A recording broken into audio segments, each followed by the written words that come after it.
What's going on, people? Welcome to United View. Straight into this one, man. Breaking news this afternoon. Marcus Rashford to Aston Villa on loan in 2025. I'm saying the words. Breaking news. Ornstein Bomber. This afternoon. Rashford closing in on a loan move down the M6 to Villa Park. Unai Emery made the call. He said, Monchi, I need him. Monchi, I want him. Go and get me Marcus Rashford. There hasn't been many options for Marcus Rashford in this window. He wanted to go to Barcelona. He wanted to go to AC Milan. Dortmund were in there. West Ham interest.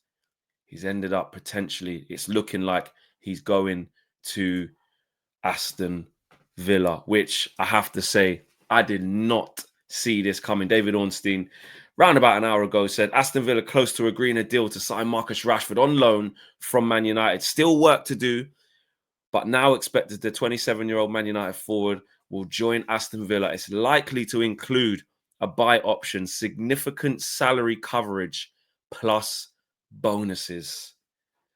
I mean, look, he had to take something. The time's running out. I get it. The time is running out. But I just can't. I'm just stuck on this. Like, he's going Aston Villa. Like, Villa. And you know what? Listen, Villa are a fantastic team. Like I said, they're in the Champions League. He can play. But I tell you what, mate. I don't know what to say. I'm almost stunned. I'm almost stunned. I didn't see this going out like this. I didn't see this happening. I knew it was over for Rashford. He had to take this. He had to. That's what I will say. I knew it's over. He had to take this.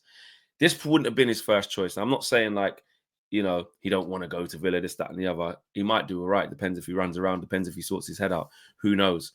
But this at the beginning of the window, when his camp and his entourage were going around Europe, Villa was not an option. Let's be honest. It wasn't.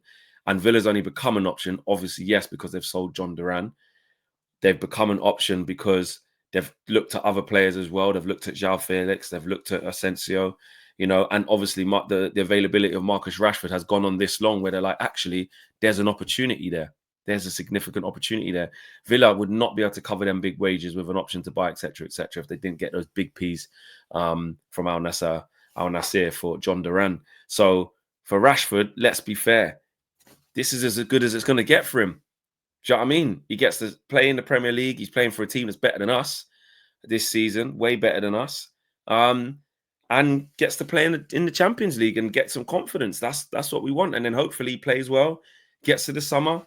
Villa, give us our 40 million, please. Give us our 40 million or whatever it needs to be. Do you know what I mean? Go there, play well, and let's talk 45, 50 million. Can he play well so we can get up to 50? Probably not. But we just got to move on.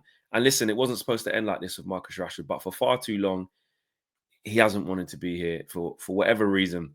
And in the end, you kind of get sick of it, really. You get sick of like, whose fault is it? But played under different managers. But the players who are playing instead of him, you can't tell me that they're better than Marcus Rashford. Can't tell me Anthony's better than him.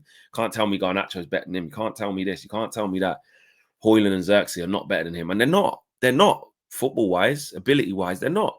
But if you don't have this, then you can't thrive. And I think Marcus Rashford has just been around this environment for too long. He's got too comfortable until it became uncomfortable and probably didn't conduct himself in the best way. Plus, the club's been in turmoil. He needs a new start.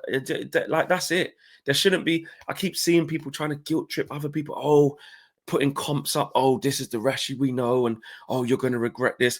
And look, when he goes to Villa, which looks like it's going to happen, and he's not out of sight, out of mind. Do you know what I'm saying? It's not like the Dortmund thing where you got to go and do hate-alongs or watch-alongs and watch parties for that player in the different league.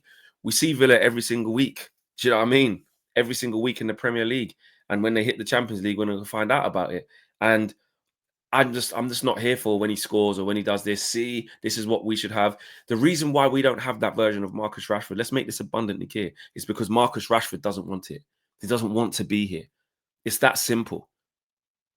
It really is that simple. So anyone trying to push them narratives and push them things of, oh, look, the manager's treated him bad. Look, we're stuck with Xerxes and Hoyland. Look at him linking up with Ollie Watkins. Look at him, Morgan Rogers. Don't care, mate. And now it's on to us to move forward without Marcus Rashford and improve, to silence that talk. And speaking of that, what are we going to do in the market now if Marcus Rashford goes and we get significant salary covered? Do we go in for another forward, or is it too late? I don't know. The Matisse Tell thing seems like the only viable option unless something else props up. Do you go and get a João Felix? I don't know. Is there a Christopher Nkunku to the end of the season? I don't know. We'll have to wait and see on that one. But the truth of the matter is that this needed to happen. It's that simple. How does he fit into Wolves? Listen, he thought he was going to go and displace Rafael Leao, you know, Lamine Yamal, Rafinha, these types of players. Now he has to displace someone like Jacob Ramsey. He has to displace someone like Morgan Rogers or Leon Bailey, or he ain't going to displace Ollie Watkins up front. So if you're talking about left side, that's where Jacob Ramsey plays.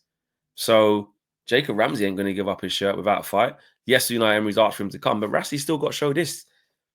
It's not a given that he goes in and walks in start. He definitely won't walk in start with a shit attitude. But giving Rashford the benefit of the doubt, because we've never seen him move before, I think we'll see him running around. I think we'll see him buzzing about the place. Unai Emery's going to put an arm around him. The Villa faithful, let's be honest, they're an amazing set of fans. They'll get behind Marcus Rashford. Until they see a reason not to, they'll get behind it, and they absolutely trust in Unai Emery. So if he's made this decision, the Villa fans will get behind it. So the place will go mad for him. They'll treat him like a superstar there. Them Champions League nights, we'll see who they draw in the round of 16. We don't know yet, but if he plays in them and does well, the Villa fans will take to him. I got no problem with that. But you know, there's good competition there. So let's see. Let's see. This is where all the question marks are going to get answered. All the questions are going to get answered about Marcus Rashford. Is it just the same old, it's a Man United problem? Do you know what I mean? It's a Man United problem. They just ruin players, this, that, and the other. Or is it just stale? Like he just needed a new environment. Or the third one, is he just done? Because that's a question. It's a valid question. I don't believe he is, but there's a chance that he may never return back to what he was. And let's be honest, for what he was, it was never over a consistent period. There's a good player in Marcus Rashford, a very good player. But let's see what the mindset's all about. Because I'll say this, guys, and this is just a question I'm throwing out. It's the first thing that came to my mind when I saw that this was on there, apart from the shock. Marcus Rashford, I think, needs like a cultural reset, maybe to get away properly, like out the country, outside, out of mind, far away. That hasn't happened. One, because of, you know, maybe his ability and stuff like that, and people not believing in him. And two, obviously, how much he costs. Is going down the M6, hour and a half, hour and 10, hour and 15 on a good day. But he's going down the M6 a few junctions to Birmingham, where, let's be honest, he's going to still live in Manchester, not going to move. Could probably get driven to training every day, just get the little V-Class, get the little Sprinter, take him to training. Is that going to be enough for him to get out of this mental? Because if he's still living in Manchester, if he's still apparently not living his life right, or things off the pitch, etc., if those things are still happening in Manchester, then how is he going to be able to reignite his career if he's still going back into the same environment? That's just one observation. I ain't saying it's a definite. I ain't saying there's no chance he changes because it's too close. I'm just throwing it out there. It's going to be interesting to see if we see the same things. If he goes there and all of a sudden don't play, and Emery's like, yeah, it's, you know, it's not, because Emery will call him out. He ain't playing, he ain't training well. Then his career's done. If he goes to Villa and it's the same, moping, sulking, not trying, you know what I mean, and gets bad reports, then he's done. So he's got to go and show something. This is the chance for Marcus Rashford to save his career. And more importantly for the club, it's a chance for us to move on. We'll keep an eye on this one because it's looking more and more likely that he is going to go there. David Ornstein has said that. We will wait to see. Did Fabrizio say anything? I didn't even check in with Fabrizio, actually. He surely would have jumped on the back of Ornstein with a here we go or with something. Asensio remains a separate topic from Rashford for Aston Villa, so they might try and get both. Aston Villa have been in talks with PSG and agent Mendes, as reported. Asensio can now leave on loan. Okay, Rashford very close while talks for Asensio. So Villa might go and get both. Villa ain't messing about. They ain't messing about at all. They've got the John Duran money in there. Yes, he said as well, apparently at the same time, he said Marcus Rashford and Aston Villa deal close as negotiations are now progressing to the final stages. Loan move until June, salary covered, and discussions ongoing about buy clause. Rashford has also spoken to Unai Emery. He's aware of Aston Villa's desire to get him. Marcus Edwards to Burnley. That's an interesting one from Sporting. That's a quick one. But there you have it. Marcus Rashford on his way to Aston Villa. Let me know what you guys are saying. Do you like this move? Do you hate this move? Do you think it will work? Do you think it will backfire? Do you think nothing will change? Let's see. And who do you think we'll get? Who do we go and get? Do we go and replace Marcus Rashford? Do you see it as stay to the summer? Don't do anything drastic. I want to do loans. If we can get some loans into bolster, I want to see that. Smash a like on the video, peeps. I'll see you on the full view later on tonight. Peace.